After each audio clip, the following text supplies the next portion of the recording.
Ito, habang ako nagpahinga dito sa loob ng kwarto ko, kasi may konti, mga 10:45 punta din ako sa anak ko sa school. May narinig akong bata dito sa likod ng bahay. Yung ama siguro nagapas ng tubo. Ito, parang ano, mga paminga, ano tate.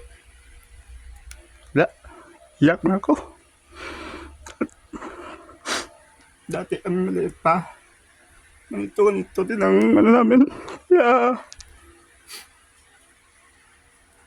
Pag ganitong senaryo, ano ko ng mga bata na dito. Durog puso ko. Ito, bili ako ng ano, at napay man lang. Hindi wala din ako. Pero kahit dito lang. Dito ga. Dito yan ay, niyatag ko. Ha? Oo, paming. Papa mo din. Yan mo, paming. Papa mo ga din, kita pas. Si Pamet. Papa mo? Pwede, di ka. Ito mo paming. Dito ako sa, ano lang. Tiga, ano ka? May tubig ka mga balon, may? Ha? May tubig ka mga balon? May balon yung nga tubig? Tidra ka lang yaga, no? Kano ka lang da?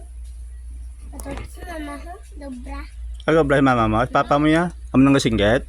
Dobra man to mo. Sige. Dalangin na, dalangin. Sige, miyata ko simot na pa ya. Sige, tapos ni.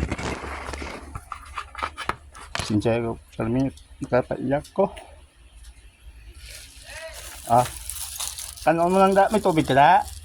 Wala. Itagaan na ka tubig? Ha? Sige, dito lang anay.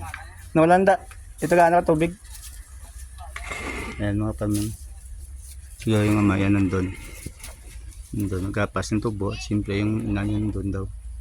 Hindi na pa ito yung ama yan natawag churros ni Chick. Yan. Ayun pa yung ano yun. Ni-check yung ano. Ni-check yung anak niya. Sisi, kanala na. Kanala na, galang. May tubig ni Sanong? May tubig ni sa? May tubig ni sa balon? May tubig ni sa balon? Diyan pa magulang niya. Ha? Okay. Silang oh. Ati pa, di lang sa pagpainitin lang sa sandong. Malaw ko kaya kasi init lang. Ikaw, papaya? Ha? Ikaw, papaya? Mamaya na ano tulo do? Masdan do. Dungdong. Kadrop na mo sa amin sa Asda. Layo mo. Punin ka na. Wala na namin nabon. Wala ko ng nabon. Sige ka na. Bon! Sabon! May tubig na sa? Oh. Sige, yan lang kami. Share ko lang yan at napaiyak. Alam niyo kami ganyan dyan. Kami dati nung ano pa nung bata pa kami. Ayan, yung ate ko, yung ngayon.